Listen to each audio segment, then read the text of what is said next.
project, followed by Vera, gold standard, Puro methodologies that are internationally adopted or accepted by various stakeholders. So here is a simple comparison table between the compliance market and the voluntary market. As you could see, these two markets, they focus on different purpose. For compliance market, government trying to set an absolute emission for every single year. And that quota will be sold to the business.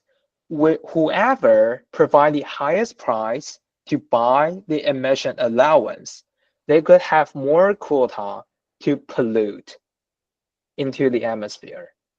But the government will reduce the quota every single year and push the business and push the people transit into a net zero world. So that is compliance market. For voluntary market, it encourages low greenhouse gas emissions innovation. It integrates the capital market mechanisms so that people will compete each other to find the best way to deliver the carbon credit project with limited resource. And it encourages all stakeholders to join the voluntary market.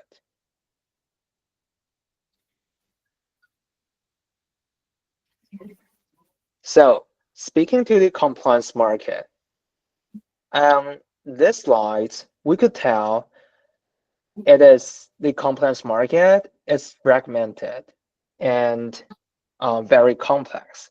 Because like within each government jurisdiction, everyone has their own role and everyone wants to set up their own standard. Speaking to the voluntary market, nowadays people have more consensus into the few big international standards such as FARA, Gold Standard, Pure Earth, Reverse. For regional standard such as Climate Action Reserve, American Carbon Registry. There also have some governments who love to engage in voluntary market. What they do is they provide the infrastructure, the carbon credit exchange with the government funding to facilitate the voluntary carbon credit trading in their jurisdiction, such as Thailand VER, Japan J Credit, and Australia ACCU. So here comes the problem. If there are two major systems, one is compliance market, the other is voluntary market. Can the carbon credit under the voluntary market be used in the compliance market? The answer is yes. Last year, in 2024, Article 6 has been fully adopted and operational. So that means under the article standard agreed by more than 190 jurisdictions, all parties agree and acknowledge the quality of the carbon credit under the voluntary market. So what is the benefits if the carbon credit can be used in the compliance market? What is the benefits? The benefits is that under the Article 6 mechanism, business now could use it to deduct from government carbon tax, from CBAM obligation and ICAO obligation. So what's the difference? As a business owner, I still need to pay the tax. I still need to meet the compliance. The difference is for business, now they have the flexibility to choose.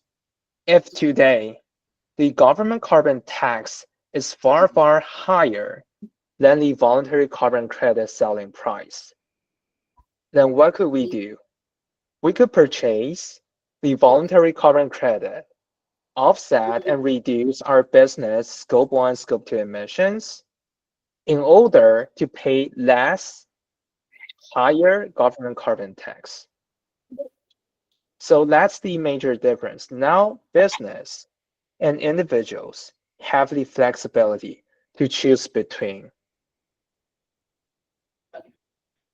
So we know that carbon credit market is so powerful that it incorporates the benefits of capital market.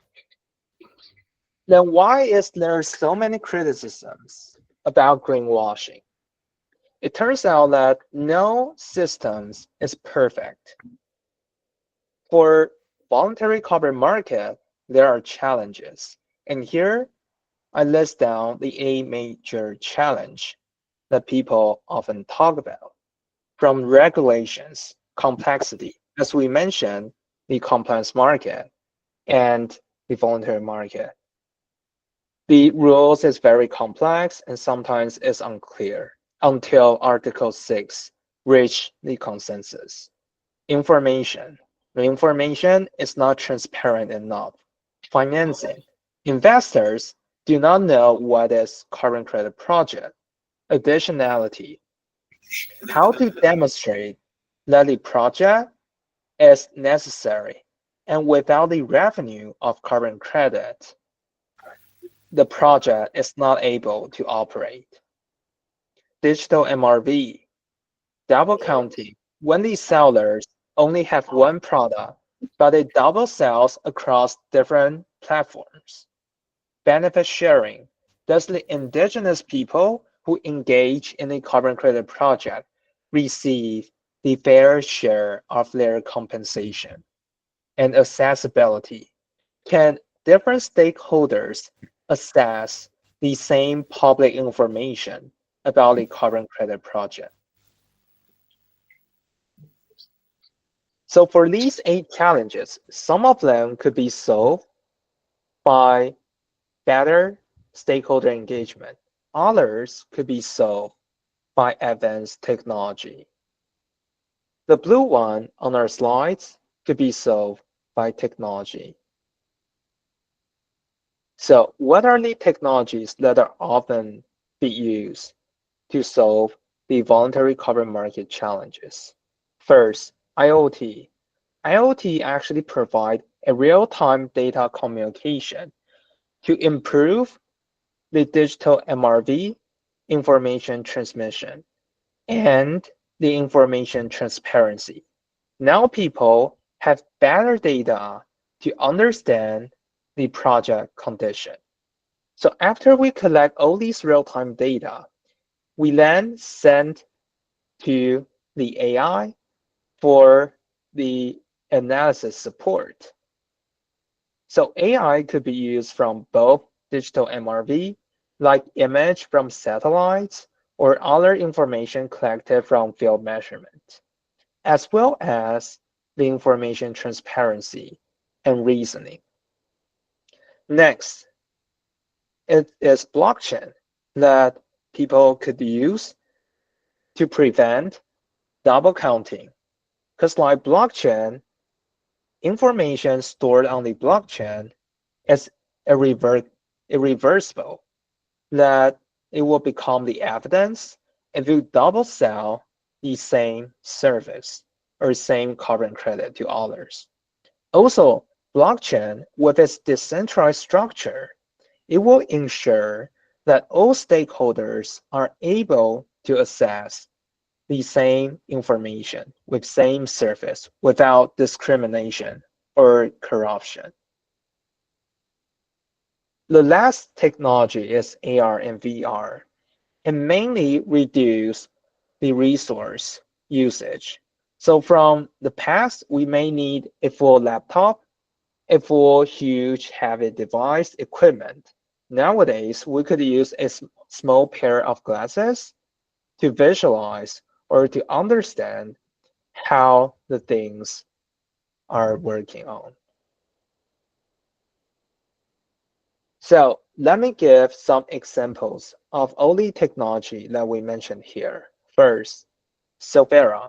Silvera is an independent credit rating agency that support the project buyers to procure carbon credits with high quality. So basically, they work with the satellite company to collect all these information, and with their own AI model, they're trying to provide an independent evaluation to support the buyers with the third-party due diligence process. Second, blockchain cases. So here we will talk about climate action data trust. Climate action data trust is established by World Bank and various international organizations. They set up these organizations in order to integrate all the global carbon credit information into one place under the decentralized infrastructure. So what's the benefits? The benefits is that now buyers and sellers could find the information in one place. And all these information could help prevent the double counting because like the documents are stored on the decentralized infrastructure. Speaking to blockchain, there's another special cases that we would love to bring up, which is decentralized automated organizations, or sometimes people call it DAO. For DAO, it actually is a structure governed by code where no single parties or person are able to control the whole organizations. The benefits of having DAO is that people now could automate the pre-set up rules into their governance. So it could prevent the corruption and promote the transparency when it comes to organization governance. The use case is Mangrove DAO. Mangrove DAO, they work with various stakeholders to develop the mangrove restoration project in Myanmar and other Southeast Asia area. So they connect the mangrove restoration project with the DAO structure.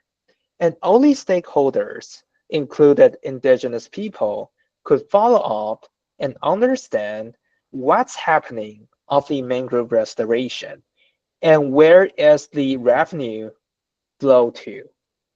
So it ensures a transparent communication and encourage stakeholder engagement in a proper, transparent way. So as you could tell, all these technologies plays a role to solve the previous challenge that we have mentioned. As a climate stakeholder, we should not consider the impact of quality problems that will never be solved. If you truly believe that carbon credit has the place to solve the climate problem, we will need to actively engage with public consultation to improve the validation and verification process. Yes, I see there is Jolene who raised her hand. Yes, please, Jolene.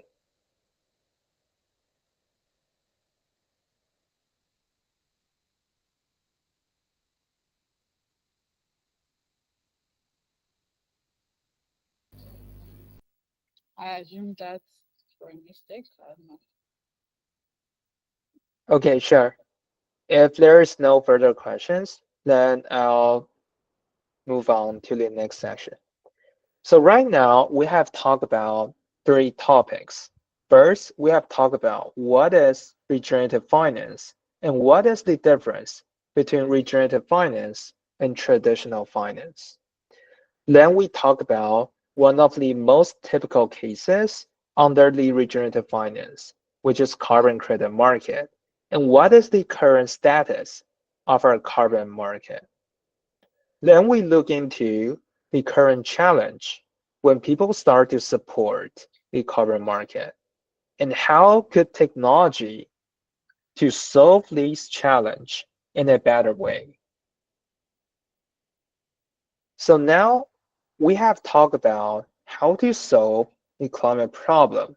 with various technology and with carbon credit. So we have the solution. The problem is who's going to pay for it? Where is the market demand? In a common situation, people often said that three stakeholders should be responsible for the climate problem. First, it's government. Second, it's business. Third, it's individuals. So, as we all know, when it comes to solving the climate problem, people need to pay their money to solve the problem. And when they pay the money for them, the cost increase. If the cost increase could not bring additional benefits, revenue, then for the stakeholders, it's additional cost. So we could see that there are lots of free riding problems and responsibilities that each stakeholder are negotiating or struggling with. From individuals, people often said the government represents citizen consensus and should solve the climate problem without decreasing our public benefits. For business, individual will say these big local companies, they earn lots of profit, so they should solve the problem. It sounds pretty fair, but let's see what business said. From the business side, they said first, the government does not require climate action. And if we're going to transit into a sustainable business, the cost is very high. Our shareholders does not like it. Second, for individuals, they said, well, we do have conduct lots of marketing research to understand what consumers think. However, despite with high awareness, most consumers have little action. And when we start to provide a sustainable service and products, it oftentimes does not sell as good as our traditional unsustainable one. If that's the case, why should we produce? Why should we create a sustainable product or service? Plus, when we start to run the climate action campaign, we often receive the criticisms of greenwashing. People who care about climate change will accuse us for greenwashing. And when revenue cannot justify the cost with only greenwashing criticisms, why should we engage in a climate transition? For governments, they said, well, if citizens really care about climate change, they should vote when they can, not until the election ends and they ask for politicians to be responsible for climate action. For business, government said we're just closely like a nonprofit public service. Business has more resource. So you could see that each different stakeholders, they have their own words. They would love to reduce their responsibilities. And it doesn't help. It doesn't help us to solve the problem. If we're going to solve the problem, what we need is not pointing fingers to other stakeholders. We need stakeholder engagement with different responsibilities. Each stakeholder should be responsible for their Scope 1 and Scope 2 emissions. And that's how we could increase our success rate to the net zero goal. Oftentimes, when we speak to this stage, people will raise their hand and say, Danny, I'm only one person. How could I solve the climate problem? Well, if we look from the macro view, from the holistic view, it actually said by 8 billion people. Each climate stakeholders, including individuals, has its role to support the net zero transition. For individuals, here are some common practices that we could choose from to integrate in our daily life, from using clean energy, have less meat, take less short-term flights, reduce the emotional shopping, and start recycling and upcycling and reduce the waste. Now, not every actions that as an individuals we would be comfortable to practice. It's totally fine. But within all these options, there certainly have few that we could practice and we are willing to make the change. So we will encourage you to take the action when you feel comfortable. For the rest, that we are not able to mitigate or solve the problem, we look into the carbon credit to minimize our negative harms to our environment. Here, I list out the table about the capabilities for people to offset their annual emissions, their annual greenhouse gas emissions.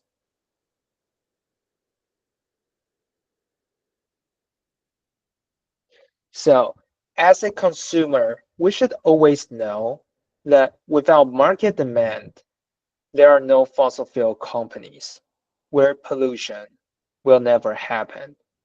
If we would love to start the net zero transition, we as a buyers, as an individuals, we need to become the supporters who buy the service, who purchase the sustainable products, whether it's carbon credit, whether it's clean energy, whether it's other environmental friendly service. We need to become a market demand to push the transition to the net zero world. So far, we have talked about free riding problem and the responsibilities. Free riding problem is very important and critical.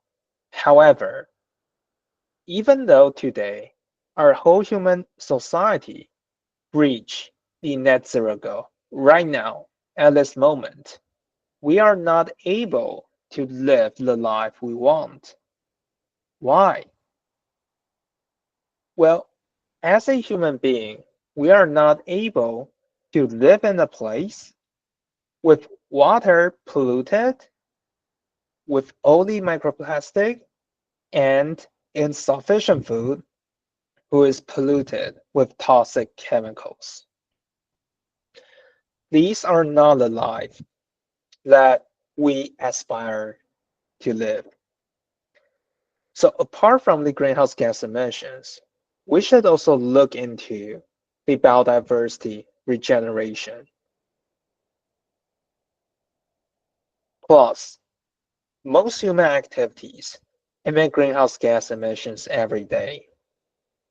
So when it comes to climate action, we need a long-term engagement and long-term climate action instead of one-time fashion. And if each climate action will increase or decrease our costs, it requires a proper planning. So if you're curious about the systemic solutions that an individual is able to take, we kindly invite you to scan the QR code and join our waitlist at Optify. So this is our presentation for our today's session, and we open up for all questions from the participants. Yeah, thank you so much, Danny. That was an awesome presentation. We got here, we learned a whole lot from traditional economic system to regenerative economic system, DAO to DAO. And I know we have lots of questions. Please feel free to send in your questions and send in chat message, or you could raise your hand to ask your question.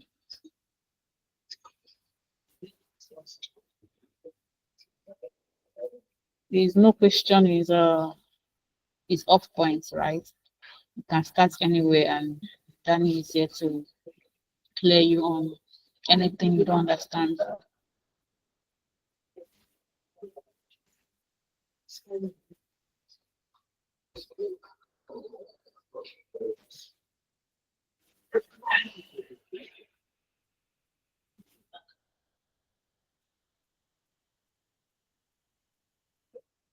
Okay, Danny, I think we have a question. Sarafina. Right.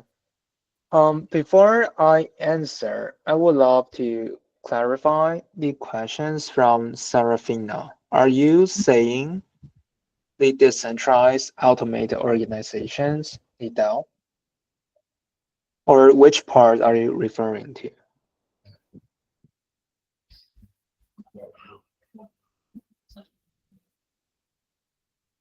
So, Sarafina, are you referring to ReFi? I mean, who can you trust? I mean, can you be a little bit specific with your question? Yeah, actually, I came a little bit late, but as soon as I joined, he was talking about something that nobody has control over it because no government is something that works on its own. So I wanted to know how are we supposed to have trust with the informations and everything if it's something that controls itself. Right.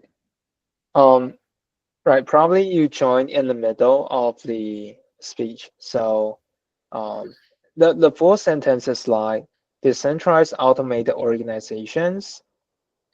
It actually regulated and governed by a code structure. It's all by programming, by the code.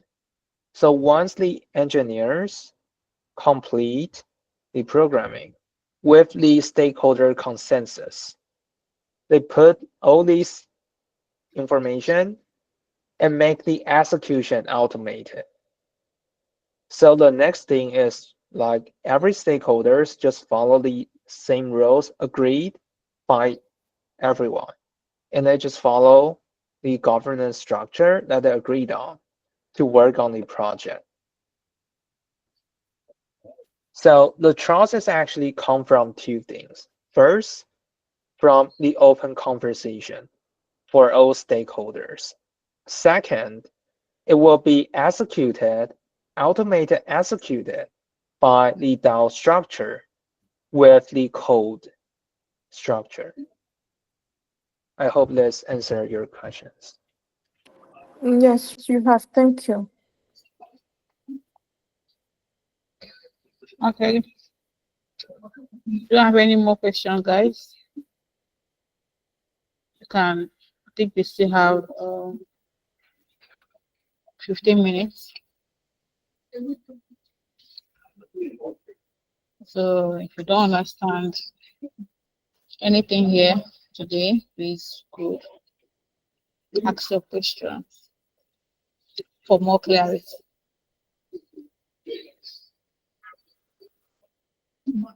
Okay, doesn't mean that we understand everything. I could ask Danny to ask some of us some questions.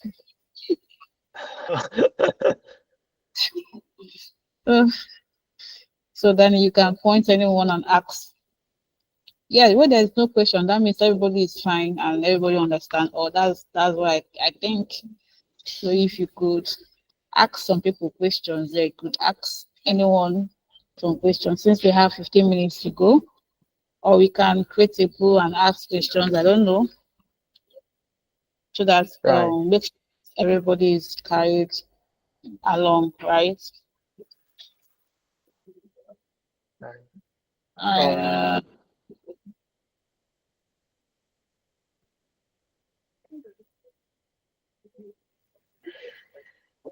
I mean, think I can. Yes, I have a pool here. Then you can send me any question via my WhatsApp. Then I could post it on the pool and ask question based on. Let's see how many people get it. Oh. Yeah, sure. Yeah, maybe with options, right? So make sure we carry them along.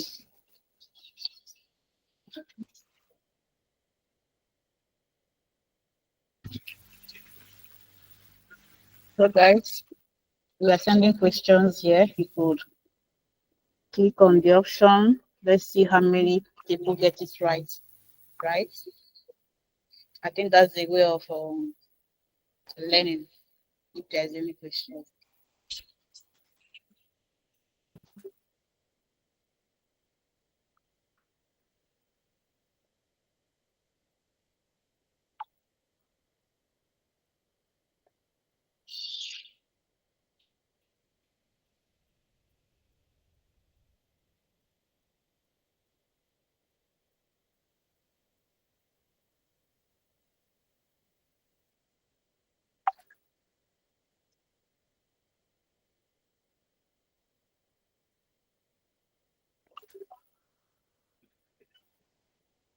Okay. I think you have your question. Let me paste it.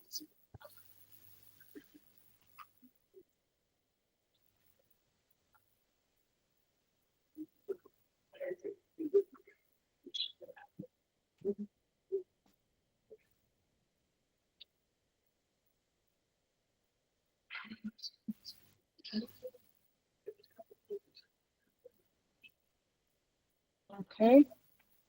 What is generative finance and why is it important and different from that? So these are two different questions, right? Am I correct?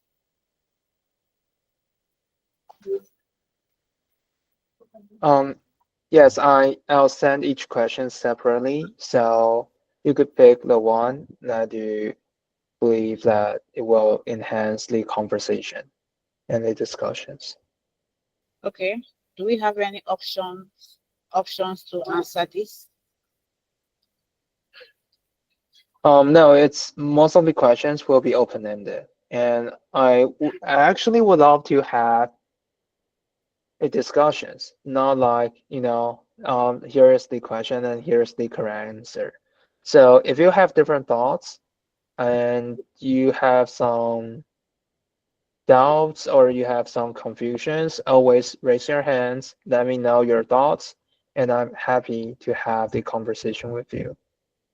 Okay. So that one is question to be open-ended. I was thinking to select options, but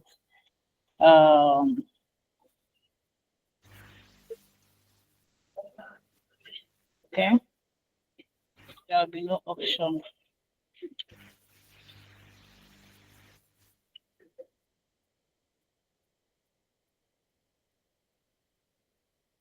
So the question is this.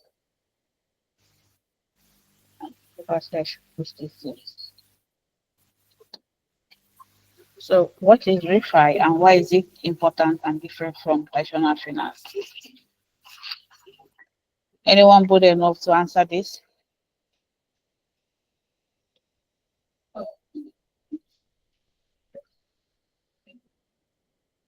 Please raise your hand or mute.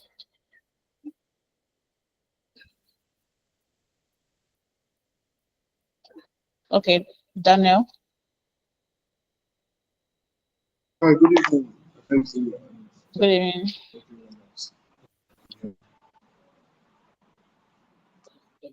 Okay, so I'll define ReFi from what we got today as a generative economy whereby investors, stakeholders, and everybody involved in the economy benefit from it using a circular pattern where some they were giving and they're also receiving, and nothing is wasted. It's minimal waste. So it's not like when we like have resources, then the resources are wasted. The resources or the waste can still be put back into the economy for everybody who is involved in that economy to benefit from. And why is it different from traditional finance? Because the traditional they're usually wasted or thrown away. But things it's not sustainable or it's not circular. That's why it's different from traditional finance and it does not create You are a breaking. Am I the only residual one? effect. So Can am you I hear breaking? me? Yeah, from my end. I don't know if it's only me. Danny, can you? Is it clear? No, no. The I also cannot really understand the words. Yeah, Danny, if you can, don't know if you can come again and probably find. If you're using earpiece, you could remove your earpiece and speak directly to yourself. So can you hear me now? Yeah, this is Yes. perfect. Oh, okay, thank you. So I'll come again with ReFi. So I said regenerative finance is an economy whereby the investors, the stakeholders, and everybody contributing to it gives to the economy and gets from it. And there's no minimal and without minimal waste. So nothing is wasted. Anything that is given to it can also be gained and it flourishes. It's different from traditional economy or finance rather, because traditional finance involves a lot of waste of resources and the resources that we utilize are not really utilized and it's just garbage in, garbage out, garbage in, garbage out, and there's no getting anything from it. It's not sustainable. So I'll say that's regenerative finance and the difference between regenerative and traditional finance. Okay. Right. Right. So he's right. Yeah, I agree most of Daniel's sharing, especially if we really think about it, our current global population are skyrocketing, right? We already surpassed 8 billion people on our Earth, and the resource on our Earth is limited. So if we're trying to provide the similar service and products to most of the people, it will be a huge challenge if we just follow the traditional produce, use, and throw it away. It is not sustainable. And it is bad for our future generation, for our children as well. Yeah.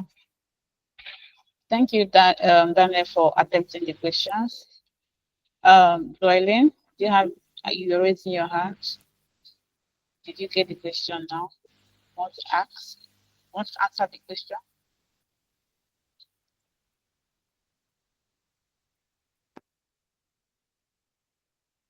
Okay. So any other attempts before I pose the second question?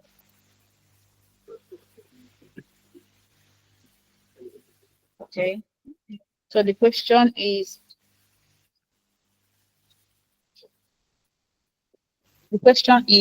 do you have any local projects that you believe follow the regenerative finance principles into their business? Is there any local projects that you are aware of that you believe follow the ReFi principles into their businesses? If there is none, please can you unmute yourself and just speak? We are here to learn, right?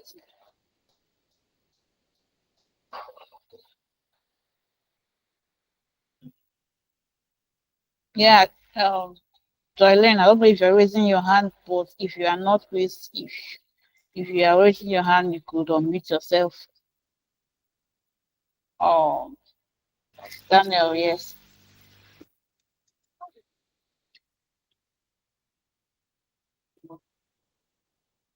Daniel, you can unmute yourself. Oh, okay. I'm trying to think of one. That's why I thought. So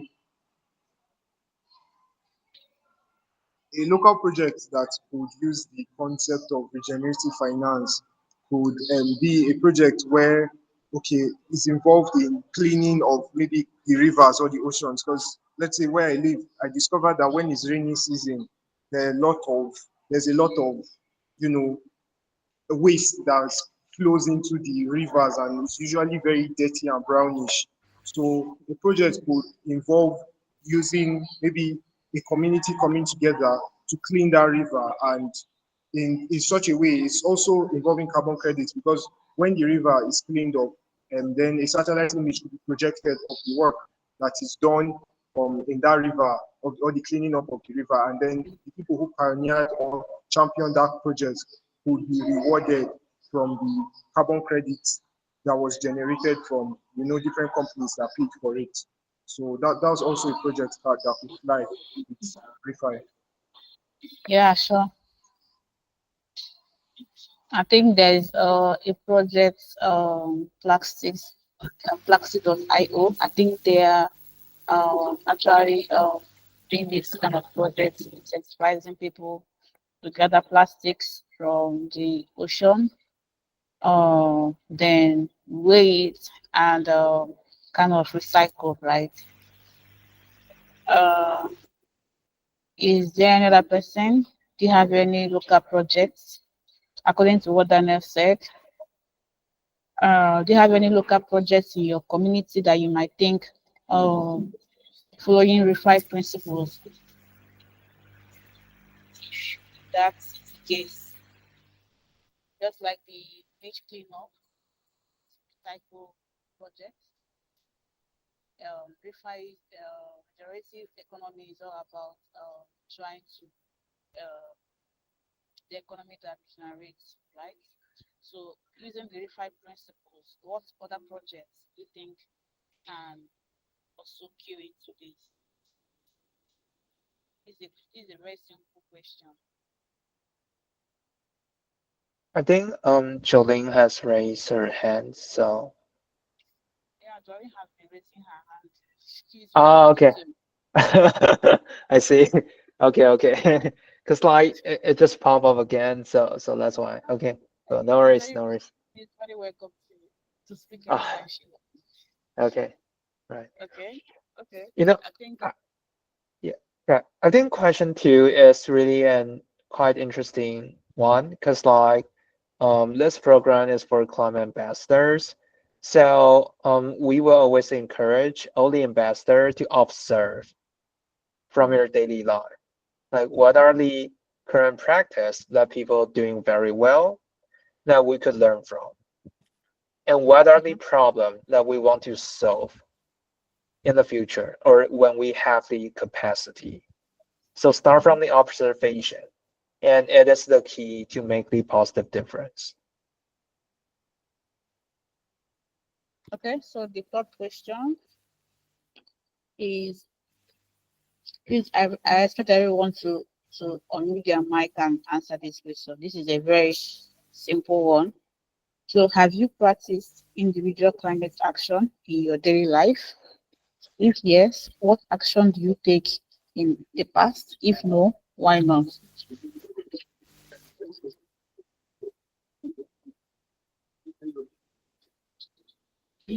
So, it's a very simple question. If we have practiced any individual climate action in our daily life, have you planted tree? Have you done any climate awareness program, or have you done environmental cleanups, picking up plastics, right? Please raise your hand. We only have, okay, Jessica, right? Let's hear from a lady. Okay. Um, Good day. So I have practiced climate action, not individual though, but then we had a tree planting. We had a tree planting event in school. We had a group and we went to a particular place and we planted trees. Then apart from that, I also participated in a plastic hunt, that we went around the environment picking up plastics. And then in my group on Saturdays, most Saturdays, we go out and like do like cleanup around our environment. Absolutely. Okay. Thank you for participating in this beautiful project. Yeah, Esther. Yes, I've participated in climate awareness program. I think that was last month. I went to a primary school near my community. So I went and taught the PPU's climate action under SDG. So I did it individually, though it was kind of assessment. Awesome. Awesome. Thank you for participating in the climate action project. Daniel. Okay, personally, on an individual level, I do not encourage indiscriminate dumping of refuse because I know the effects it has when it pushes into, the water and the rivers and oceans and all of that. So anybody I meet or come across who I see just trashing things away, I try to explain to them, oh, this is what this causes, and this is how when you dump your refuse better and you make it in such a circular economy or a ReFi kind of style, it will be better for all of us all. And yeah, I think I just tell people why they should not throw plastics anyhow in my community. Yeah, thank you. That's awesome. Right. That's awesome. Thank you everyone for participating in one or two projects. Okay. I think I should go ahead with the next question. Daniel, do you have anything to add? Maybe I could close off today's workshop with the plastic because later several people have mentioned about plastic pollution. So plastic is a very interesting topic for various reasons. One of the reasons is it actually comes from fossil fuels. So if we continue to use the plastic products, we actually indirectly support the fossil fuel reliance, and it will make it harder for us to transit into a net zero world. The second part is about the waste management. So for plastic pollution, nowadays, Vera has proposed the plastic standard that issue the plastic credits, similar to like carbon credits. So for those climate ambassadors who would love to learn how we could use capital market power to solve the plastic pollution, I would invite you to have some exploration about what is plastic credit standard and how we could use this standard in our local communities to solve the plastic pollution. So I would love to use this as an closing mark for today's workshop and appreciate for all the participants today and the invitation from ADC. Yeah, thank you so much, Danny. I really appreciate your time in honoring this invitation. Thank you very much. So we still have some questions. Do you mind if I still ask? I need to have two more questions to go. Or are you in a haste to go? I don't know. Maybe 5 more minutes. I'll have another the next meeting. So yeah. Okay. So the next question is why is personal regeneration so important for ReFi? I don't want to attempt that.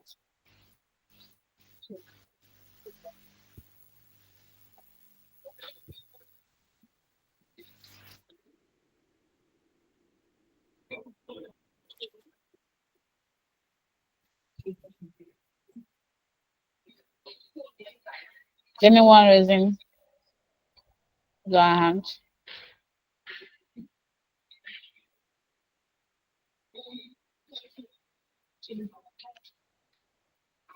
All right. Oh, okay. I see Daniel has raised his hand. Okay, Daniel, go for I it. would say personal regeneration, as it says, personal is okay, very important because it starts with us, like the whole ReFi space, it starts with us. If um, all the activities we have to do to contribute, we would have to start on a personal basis before it can be expanded to the community level and then a global level. Because if one or two people do not do these things or do not come together to put their head, then I don't think there's no way the whole regenerative financial finance initiative can work. Because okay, if one, two people, three people come together and they put their heads together and create solutions and go on projects that can, encourage generative finance and do away with traditional finance, then I think a whole lot of other people can put hands on deck, and then we can have a lot of investors come and jump and help with out with projects that would encourage generative finance. So that's why I think it's important on a personal level. Okay, yeah, absolutely. You have a point. It has to start from us, right? It has to start. Just for example, when you dispose your plastics, how do you keep those plastics bottles or plastic bags to probably go to the market with it, either rather than buy another polythene bags, or how do you recycle most of the plastics you use? So it actually starts from us. Personal generation starts from you, then before you can really explore. So I think this will be the last question because of time. Okay. Right. Thank you Um, so much, yeah, Tammy. Okay. I'll be posting the attendance link. right. Um, so the last, um, the last sentence I would love to share about personal regeneration to the refi is that we all need the market demand to drive the change.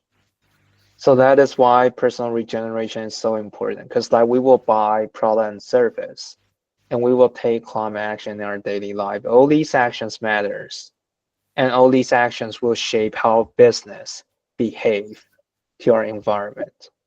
So we need to start from end users, which is each individuals.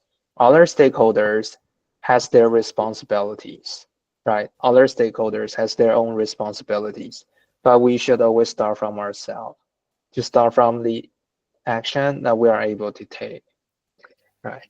Um, appreciate. Yeah. Thank you so much, Danny.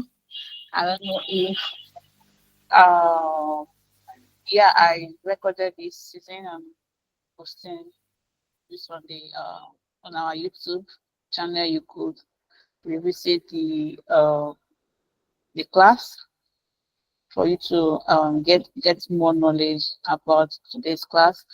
And if Danny will be sharing the slides, I will let you guys know. Okay. Uh, all right. Thank you so much, Danny, for your time. We really appreciate. Thank you so much. Have a good day. Yeah. Bye.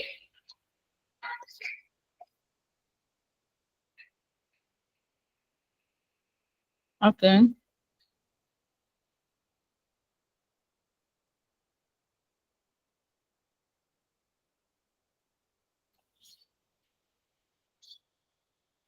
Okay, guys. I mean, most people have already. I will send the information via the WhatsApp group. I think everybody was they were very busy very quick to log out, right? Immediately after the speaker left. I wanted to share that the class will be ending on Thursday, the Ambassador Cohort 2 program. And uh, then I'll be sharing with us how you could, yeah, thank you. Then I'll be sharing with us how you can register. If you have a project, like I said, have any community projects you are building. I will be sharing how you could register your project on Givet, givet.io. That's the platform. Let me type it. I don't know if anyone have heard of Givet. Okay. So this is where people fund projects. So I'll be onboarding you guys on how you could create your projects on Givet. If you have any projects that you are working on, right? That should be the season for the next class. Then if you don't have any projects, you can start now to think. Just like what we said the last time, you can start now to think what projects can you start with, or what can you build.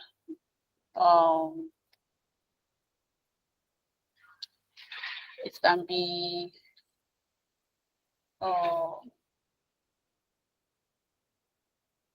climate education. It can be tree planting projects. It can be any project you can come across with. I mean, right? Then you can really start on your project on the Givet. You can input your wallet address. That's why we did the onboarding for you having creating MetaMask accounts and all that. So you can input your address for people to donate for your project. So that would be I've actually invited someone. It's a very big organization. I've actually invited someone from the Givet committee to join us on Thursday, but I couldn't get anyone to speak. So I will be doing the onboarding on Thursday since I have kind of known how to onboard and register for projects. I think that would be actually fine than skipping the class. Okay. So that's what I wanted to pass out to us. By next week, okay, after Thursday class, the next upper week will be giving out the certificates. Okay, and we know that low attendance from this cohort, low attendance we've had eight lessons, and if you are having like three, if you have attended like 3 classes out of 8, that's a very low attendance. Abby, you know. So let's say out of 8, 4 minimum. I tried Abby 4. So 4 classes will determine if you're having the certificate for the free learning ambassador program. Okay. So by the next upper week, I'll be giving out certificates. And if you're going to mint it, I will definitely pass out to us via the WhatsApp group. I don't know yet. Okay. So I think that's all for today. Is there any question for me?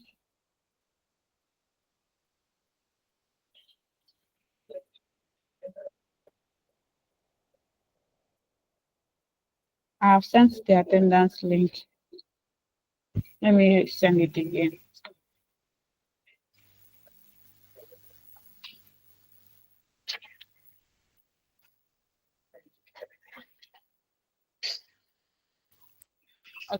Okay, Daniel. Daniel, you have question?